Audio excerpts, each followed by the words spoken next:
ನಮಸ್ಕಾರ ವೀಕ್ಷಕರೇ, ಪಾಕಸ್ತ್ರ ಚಾನಲ್ಗೆ ಸ್ವಾಗತ. ಇವತ್ತು ಅಂಜಲ್ ಮೀನಿನ ಫ್ರೈಯ ಮಸಾಲೆಯನ್ನು ನಾನೇ ಮನೆಯಲ್ಲಿ ರೆಡಿ ಮಾಡಿ ಫ್ರೈ ಮಾಡಿ ತೋರಿಸ್ತಾ ಇರೋದು. ತುಂಬಾ ಟೇಸ್ಟಿಯಾಗಿ ಬರುತ್ತೆ. ಅಂಗಡಿಯಿಂದ ಮಸಾಲೆ ತರುವ ಅವಶ್ಯಕತೆನೇ ಇಲ್ಲ. ಮನೆಯಲ್ಲಿರುವ ಐಟಮನ್ನು ಹಾಕಿ ಮಸಾಲೆಯನ್ನು ಹೇಗೆ ಮಾಡೋದು ಅಂತ ನೋಡೋಣ.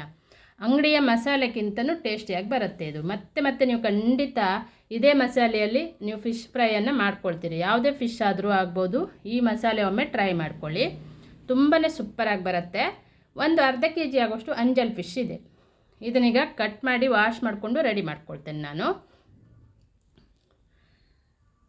ನೋಡಿ, ಈ ರೀತಿ ಕಟ್ ಮಾಡಿ ರೆಡಿ ಮಾಡ್ಕೊಂಡಿದ್ದೆ. ಇದನ್ನು ನಾವು ಫ್ರೈನು ಮಾಡ್ಕೊಳ್ಬೋದು, ಸಾರು ಕೂಡ ಮಾಡ್ಕೊಳ್ಬೋದು. ಸ್ವಲ್ಪ ಪೀಸನ್ನು ನಾನು ಸಾರು ಮಾಡ್ತೇನೆ, ಉಳಿದದ್ದನ್ನೆಲ್ಲವನ್ನು ಫ್ರೈ ಮಾಡಲಿಕ್ಕೆ ಎತ್ತಿಟ್ಕೊಂಡಿದ್ದೆ. ಈ ರೀತಿ ನಾವು ಕಟ್ ಮಾಡಿ ರೆಡಿ ಮಾಡ್ಕೊಳ್ಬೋದು. ನೀವು ಮಾರ್ಕೆಟಲ್ಲೂ ಕಟ್ ಮಾಡಿಕೊಡ್ತಾರೆ. ಈಗ ಇದಕ್ಕೆ ಅರಿಶಿಣದ ಹುಡಿ, ಉಪ್ಪು ಹಾಕಿ ಒಂದು 20 ನಿಮಿಷ ನಾನು ಸೈಡಲ್ಲಿ ಇಡ್ತೇನೆ. ನೋಡಿ, ಸಾರಿಗೆ ನಾನು ಕಲ್ಲುಪ್ಪನ್ನು ಹಾಕ್ತಾ ಇರೋದು. ಸಾರು ಮಾಡುವ ಪೀಸಿಗೆ ಕಲ್ಲುಪ್ಪು ಹಾಕ್ತಾ ಇದ್ದೆ. ಕಲ್ಲುಪ್ಪು ಹಾಕಿದ್ರೇ ಟೇಸ್ಟ್ ಚೆನ್ನಾಗಿ ಬರುತ್ತೆ ಸಾರು ಕೂಡ. ಸಾರಿನ ವಿಡಿಯೋನು ಇವಾಗಲೇ ಶೇರ್ ಮಾಡಿದ್ದೆ, ಒಮ್ಮೆ ನನ್ನ ಚಾನಲಲ್ಲಿ ಲಿಂಕನ್ನು ಚೆಕ್ ಮಾಡ್ಕೊಳ್ಳಿ. ಸಾರು ಕೂಡ ಸೂಪರಾಗಿ ಬಂದಿದೆ. ಆ ರೀತಿ ಒಮ್ಮೆ ಸಾರು ಮಾಡಿಕೊಂಡ್ರೆ ನೀವು ಖಂಡಿತ 100% ಮತ್ತೆ ಅದೇ ಥರ ಮಾಡ್ಕೊಳ್ತೀರಿ. ಅಷ್ಟು ರುಚಿಯಾಗಿ ಬಂದಿದೆ. ಆ ಮಸಾಲೆಯನ್ನು ರೆಡಿ ಮಾಡಿಕೊಂಡು ನೀವು ಸಾರನ್ನು ಮಾಡ್ಕೊಳ್ಬೋದು. ಈಗ ಫ್ರೈ ಮಾಡುವ ಫಿಶ್ಶಿಗೆ ನಾನು ಪುಡಿ ಉಪ್ಪನ್ನು ಹಾಕಿ ಇದನ್ನು ಚೆನ್ನಾಗಿ ಕಲಿಸ್ಕೊಳ್ತೇನೆ. ಈಗ ಫ್ರೈ ಮಾಡಲಿಕ್ಕೆ ಮಸಾಲೆಯನ್ನು ರೆಡಿ ಮಾಡ್ಕೊಳ್ಬೇಕು. ಎಲ್ಲವನ್ನು ಕಲಿಸಿ ಒಂದು 20 ನಿಮಿಷ ಸೈಡಲ್ಲಿಟ್ಟು ಸಾರನ್ನು ನೋಡಿ, ಸಾರನ್ನು ಈ ರೀತಿ ಮಾಡ್ಕೊಂಡಿದೆ. ಇದರ ಮಸಾಲೆಯನ್ನು ನಾವು ಯಾವ ರೀತಿ ಮಾಡಿದೆ ಅನ್ನೋದನ್ನು ನನ್ನ ಚಾನಲಲ್ಲಿ ಒಮ್ಮೆ ಚೆಕ್ ಮಾಡ್ಕೊಳ್ಳಿ. ತುಂಬಾ ಟೇಸ್ಟಿಯಾಗಿ ಬಂದಿದೆ. ಈಗ ಫ್ರೈ ಮಸಾಲೆ ಮಾಡ್ತಾ ಇರೋದು. ಅಚ್ಚಕಾರದ ಪುಡಿ ನಮ್ಮ ಖಾರಕ್ಕೆ ಅನುಗುಣಕ್ಕೆ ತಕ್ಕಂತೆ ಹಾಕ್ತಾ ಇರೋದು. ಒಂದು 15 ಪೀಸಿಗೆ ಆಗುವಷ್ಟು ಅರ್ಧ ಸ್ಪೂನ್ ಅರಿಶಿಣದ ಪುಡಿ, ಸ್ವಲ್ಪ ರುಚಿಗೆ ತಕ್ಕಷ್ಟು ಉಪ್ಪು, 1 ಸ್ಪೂನು ಕಡಲೆ ಹಿಟ್ಟು, ಹಾಗೆ 2 ಸ್ಪೂನ್ ಆಗೋಷ್ಟು ವಿನೆಗರನ್ನು ಹಾಕ್ತಾ ಇದ್ದೆ. 1 ಸ್ಪೂನ್ ಆಗೋಷ್ಟು ತೆಂಗಿನ ಎಣ್ಣೆಯನ್ನು ಹಾಕ್ತಾ ಇರೋದಿಲ್ಲಿ.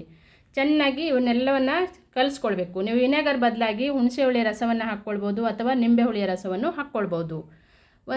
ಇಲ್ಲಾಂದರೆ ವಿನೆಗರ್ ಕೂಡ ಹಾಕ್ಕೊಳ್ಬೋದು.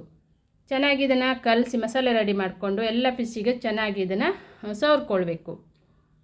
ಸವರ್ಬಿಟ್ಟು ಒಂದು 20 ನಿಮಿಷ ನಾನು ಇದನ್ನು ಸೈಡಲ್ಲಿ ಇಡ್ತೇನೆ. ಚೆನ್ನಾಗಿ ಉಪ್ಪು ಖಾರ ಎಲ್ಲ ಹೀರ್ಕೊಂಡು ಚೆನ್ನಾಗಾಗತ್ತೆ. ಈ ರೀತಿ ನೀವು ಮಸಾಲೆ ಮಾಡಿಕೊಂಡ್ರೆ ಖಂಡಿತ ನಿಮ್ಗೆ ಇಷ್ಟ ಆಗುತ್ತೆ.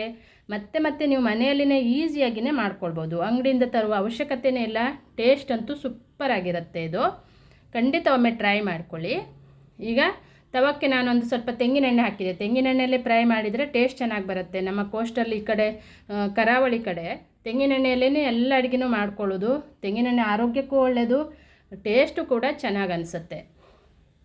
ಈಗ ತೆಂಗಿನೆಣ್ಣೆ ಹಾಕಿ 2 ಕಡೆ ಚೆನ್ನಾಗಿ ಇದನ್ನು ಫಿಶನ್ನು ಚೆನ್ನಾಗಿ ಕಾಸ್ಕೊಳ್ಬೇಕು. ಚೆನ್ನಾಗಿ ಅದನ್ನು ಬೇಯಿಸ್ಕೊಳ್ಬೇಕು. 2 ಕಡೆ ಬೇಯಿಸ್ಕೊಳ್ತಾ ಇದ್ದೆ. ನೋಡಿ, ಈ ಮಸಾಲೆ ಹಾಕಿ ಒಮ್ಮೆ ನೀವು ಟ್ರೈ ಮಾಡಿ.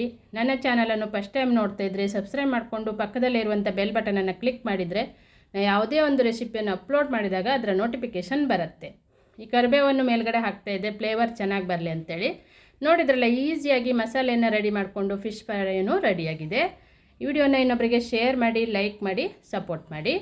Thank you.